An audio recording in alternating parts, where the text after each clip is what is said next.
클릭해 주셔서 감사합니다. 여러분의 유튜버 부동산 참치입니다. 오늘은 기사를 하나 보면서 짧은 영상을 만들어 볼까 합니다. 그리고 이 영상에서 이야기하고자 하는 것은 과연 이 기사에서 언급하는 내용들로 인해서 앞으로 우리가 부동산을 어떻게 접근하고 어떤 시각으로 봐야 되는지에 대해서 제 의견을 이야기 드리고자 합니다. 오늘 영상 끝까지 봐주시길 바라겠습니다. 그럼 지금 시작하겠습니다. 보실 기사는 1월 20일 수요일 아이뉴스 24에서 나온 내용입니다. 보게 되면 여기 공급 물량 감소, 실거주 요건 강화, 올해도 전세난, 내년까지 전세값 고고, 이렇게 돼 있는데요. 요 기사만 제목만 놓고 보게 되면 이제 전세난은 이제 내후년까지 뭐 이렇게 좀 이어질 것 같은데, 오는 2022년 하반기 공급 물량 반등, 정부 규제 전세 물량 감소세 이어져 해가지고 22년도 이후 앞으로 한 1년이나 2년 정도 있다가 공급이 늘어난다 라는 내용입니다. 이거를 이제 어떻게 이제 그런 내용이 나왔냐면, 여기 이제 문재인 대통령이 지난 18일 신년 기자회견을 통해 올해 특단의 공급 대책을 예고했지만 시장의 심리적, 물리적 안정을 줄 수 있는 공급 확대 정책이 당장 나오지 않을 경우 오는 22년까지 공급 입주 물량에 꾸준히 감소할 예정이다. 요렇게 이제 나왔습니다. 그래서 얼마 전에 이제 문재인 대통령이 신년 기자회견을 하고 거기에서 이제 부동산 정책 실패 내용이라든가 앞으로 정책 방향을 공급으로 바꾸겠다라는 내용이 나왔거든요. 이 기조 자체는 어떻게 되는 거냐면, 기존에는 이제 수요를 억제하는 정책들이 계속 나왔습니다. 약 25번 가까이 되는 정책들이 모두 수요를 억제하는 정책들이었는데, 기존의 수요를 억제하는 그 정책들은 유지하면서 여기에 공급을 늘리겠다. 지금 나와 있는 내용들은 대부분 아파트 공급 물량이, 우리가 원하는 거는 이제 필요한 위치에 있는 아파트들인데, 이 아파트에 대한 공급 물량이 계속해서 줄다 보니 가격까지 올라가는 상황에서 임대차법이 적용되면서 전세난이 가속화되고 전세값이 올라가면서 다시 한번 가격이 올라가는 이런 악순환을 시작했던 거거든요. 그 와중에 코로나로 인해서 기존 한 2% 정도 됐던 금리가 0.5%까지 떨어지면서 시중에 유동 자금이 풀리고, 그로 인해서 이제 자산에 이제 굉장히 유입이 많이 되면서 자산 가격이 뛰는, 지금 주식과 그리고 부동산 이런 쪽으로서 굉장히 자산이 이제 양극화되는 그런 모습을 볼 수 있었죠. 그래서 최근에 또 뉴스를 하나 더 봤는데, 그 뉴스에서도 얘기하기를 앞으로 신용대출을 일정 금액 이상 받으면 원금과 이자를 같이 상환하는 방식으로 이제 추진하겠다라는 내용도 담겨 있었습니다. 이런 내용들이 저기 쭉 나오는데요. 여기 또 기사 내용을 보게 되면 부동산 114에서 수도권 전세시장은 매서운 한파로 오름세가 다소 둔화했으나 전반적인 매물 부족으로 상승세가 계속되고 있다며, 정비사업 미주 수요가 있는 지역과 교육 및 교통 여건이 좋은 지역으로 수요가 꾸준히 유입되면서 계절적 비수기에도 오름세가 유지되고 있는 상황이다. 이렇게 나와 있고, 지난해 7월 말 주택 임대차법 개정 이후 서울 지역에서 아파트 전세 거래는 예년보다 20% 넘게 급감했다.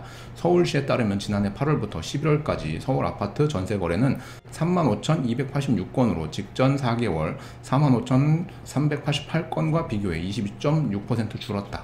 이렇게 돼 있는데, 요게 이제 다 계약갱신 청구권을 이용하면서 전세 거래는 줄고 전세 가격은 오르는 이런 게 이루어졌던 거죠.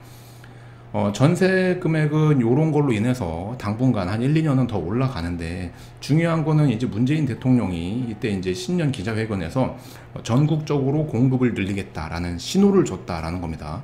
그럼 요거는 이제 수요 옥저책과 공급 늘리는 이 정책이 같이 간다라는 내용인 거고, 요게 한 1, 2년 정도는 뭐 이 기조가 더 유지돼 가지고 올라갈 수 있겠으나, 그 이후에 공급 물량이 어디에 어떻게 공급되는지에 따라 구체적으로 이제 국토교통부에서 이제 발표를 할 텐데, 그거에 따라서 부동산 가격이 일시적으로 조정기가 오는 이런 거는 이미 정해져 있다. 이렇게 보면 되겠습니다. 그래서 이런 상태에서만 놓고 본다면, 우리가 주택을 구입함에 있어 가지고 앞으로 평택에서 놓고 보게 되면은 고도 국제신도시는 실거주 의무 기간을 5년, 짧으면 3년, 이런 식으로 이제 실거주를 직접 해야 되는데, 물론 아파트가 이제 선분양과 후분양을 같이 할 것 같은데, 후분양 같은 경우에는 분양을 하고 1년 안에 입주까지 하기 때문에 그 기간이 짧겠지만 어쨌든 간에 실거주를 5년을 해야 된다라면은 최소한 6년 정도는 그 집에 현금이라든가 대출이라든가 여러 가지가 묶이게 됩니다. 더군다나 전월세를 주지 못하는 이런 상황에서 고도 국제 신도시에 진입을 하기 위해서는 다가구 건물의 이제 전세 가격이 올라간다거나 또는 기존에 있는 아파트들의 전세 가격이 올라가는 이런 또 부작용이 나올 수 있겠죠. 그로 인해서 우리가 평택에서 할 수 있는 방법, 최선의 방법은 무엇이냐? 기존에 이제 평택에서 집을 구하실 때 핵심지에 있는 아파트들은 이런 공급으로 인해 가지고 전국적으로 수요가 분산되고 감소했을 때 핵심 지역에 있는 아파트들은 굳건하 그 가격을 지키거나 또는 하락하더라도 아주 미미하게 하락하는 모습을 볼 수 있고, 그렇지 않은 지역들에는 굉장히 큰 타격을 받을 수 있는 이런 내용들이 여기에 살짝 언급이 되어 있지만, 앞으로 기조가 그렇게 바뀌었다라는 내용을 오늘 여러분들께 이제 제 의견을 이야기해 드리는 겁니다.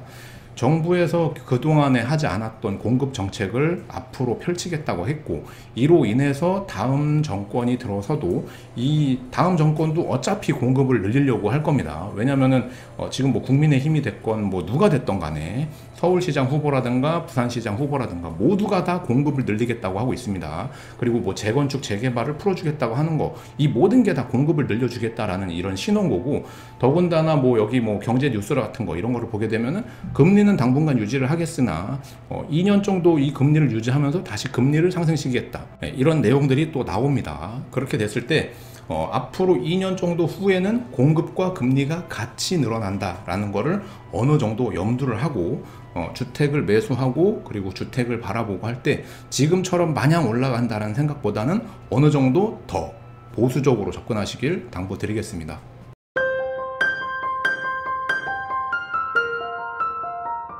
오늘은 평택 부동산이 어떻게 움직일 건지 또 얘기 드렸지만, 뉴스를 하나 보더라도 거기에 숨어져 있는 뜻이 뭔지를 파악함으로써 앞으로 우리가 부동산을 어떤 시각으로 바라보고 어떤 식으로 대처를 하고 또 어디에 부동산을 매수해야 되는지, 이런 것들에 대해서 제 나름대로 의견을 말씀드렸습니다.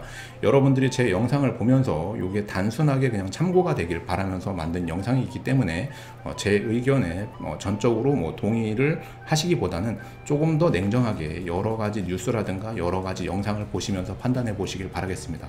저는 개인적으로 현재 이 흐름이 당분간은 이어지겠으나 앞으로 2년 후 또는 3년 후에는 부동산 조정기가 올 수밖에 없는 그런 패턴들이 지금 나오고 있다, 이렇게 생각이 되고 있습니다.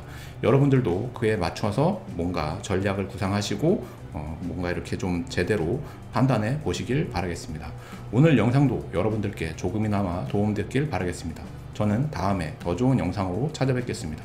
오늘도 영상 끝까지 시청해 주셔서 대단히 고맙습니다.